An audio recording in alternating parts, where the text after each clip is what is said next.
హే people, అందరు ఎలా ఉన్నారు? బాగున్నారా? సో ఈరోజు నేను చికెన్ పలావ్ చేయబోతున్నాను. దానికోసం ఒక ½ కిలో చికెన్ తీసుకొని బాగా వాష్ చేసి పెట్టుకోవాలి. దాని తర్వాత కుక్కర్లో ఆనియన్స్, మిర్చి, డ్రై హోల్ మసాలా వేసుకొని బాగా ఫ్రై చేసేసుకోవాలి. దాని తర్వాత అల్లం వెల్లుల్లి పేస్ట్, పసుపు, కొద్దిగా సాల్ట్ వేసుకొని ఫ్రై చేసేసుకోవాలి.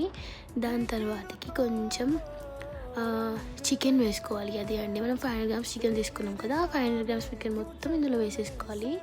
బాగా ఫ్రై చేసుకోవాలన్నమాట. ఫ్రై చేసుకున్న చికెన్లో సాల్ట్, గరం మసాలా, ధనియాల పొడి అన్నీ యాడ్ చేసేసుకొని కొద్దిగా వాటర్ వేసుకొని బాగా కలుపుతూ పక్కన పెట్టాలి.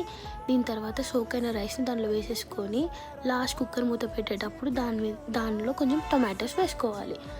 దాని తర్వాత నేను కొంచెం ఫ్రై పీసెస్ కోసం కొంచెం చికెన్ పక్కన పెట్టుకొని ఫ్రై చేసేసుకున్నాను.